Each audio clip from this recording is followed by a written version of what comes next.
Tulad nating mga baguhang content creator, mga maliliit pa lang tayong content creator, wag po tayong sumuko mga idol, no?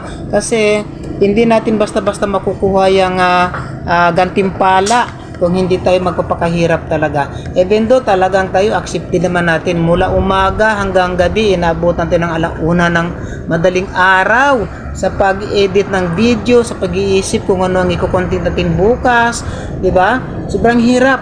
Kaya dapat kung nasimulan mo na rin lang ito idol, wag kang sumuko. Ituloy-tuloy mo lang yan. Kasi kapag hindi mo itinuloy-tuloy yan, sayang naman ang nasimulan mo. Diba? Ako dati kasi one time gusto ko na rin sumuko dahil nga nung una na monetize ako sa tawag dito, na unlock ako doon sa Instagram, Action Reels saka sa Stars nung nakarang taon. Ang nangyari naman po sa akin ay na-hack yung aking cellphone. So sabi ko ayoko na mag-reels dahil ayoko na mag-Facebook dahil na-hack na rin lang yung aking cellphone, back to zero na naman ako. Sobrang hirap talaga dahil na-hack ang cellphone ko, mag-iintay na naman ako magsisimula naman ako ng panibago. Pero iniisip ko naisip ko nung huli, sabi ko kung susuko naman ako, mas lalong walang mangyayari kasi nasimulan ko na. So ang ginawa ko po dyan mga idol, kahit nawala yung cellphone ko, ay nahack yung cellphone ko, gumawa ako ng panibagong account. Nagsimula talaga ako sa simula, as in simula. And then ang ginawa ko, upload pa rin ako ng upload kahit hindi ko alam kung kailan ako sasahuran, kung kailan ako ma-unlock kailan ako ma-invite sa Action Reels saka sa Stars. Upload pa rin ako ng upload mga idol. So hindi ako sumuko. Even doon na nung una parang ayoko na, pero naisip ko din nung huli na sabi ko nga nasimulan ko na, bakit hindi ko na lang ituloy-tuloy. So ayun mga idol, no? Kung nasimulan na natin yan, nandyan na rin lang tayo mga idol. Ituloy-tuloy na natin yan. Huwag tayong mawala ng pag-asa dahil alam mo naman natin pag darating yung panahon idol na bubunga din yung paghihirap natin na yan. Ako sa totoo lang idol, dalawang taon na akong nag-reels. Yung pang isang taon ko na nahack yung aking account, na namuni na sana ako doon sa Action Reels sa Stars, nahack. So nagsimula na naman ako another 1 year. So 1 year ngayong June 13 akong nagre-reels. Talagang naghihirap ako mga idol. Isang taon akong nag-reels. Ngayon bago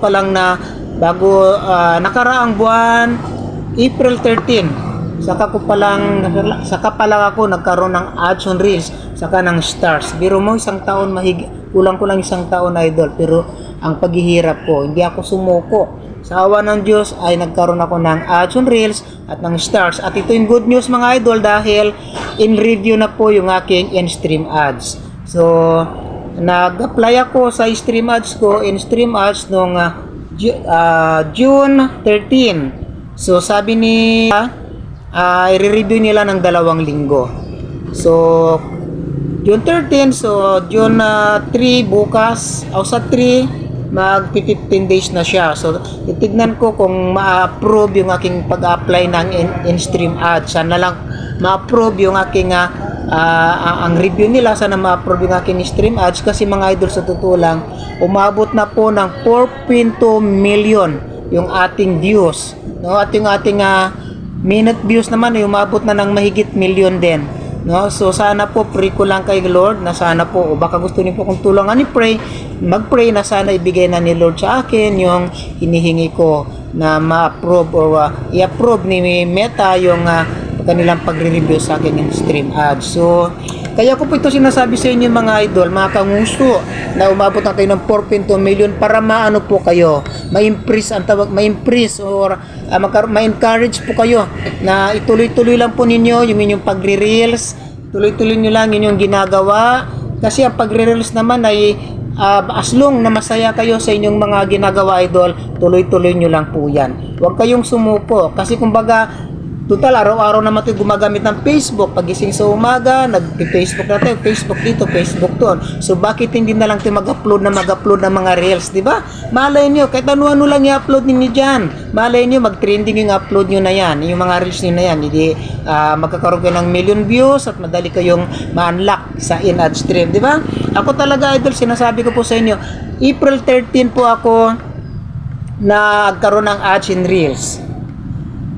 June 13 din po ako April, May, June. Isang taon talaga. June 13 ako na-hack. June 13 din ako pina-apply ni Meta doon sa in-ad stream. So, in review pa siya hanggang ngayon. So, sana hopefully, ibigay na ni Meta sa akin, lalong-lalo na ni Lord. At kayo, sinasabi ko po sa inyo yan para ma-encourage kayo na ituloy-tuloy nyo lang yung ginagawa. Huwag kayong mahiya, no? Kung anong ginagawa ninyo bilang content creator, huwag kayong mahiya. Ang importante dito, idol, ay masaya ka sa ginagawa mo.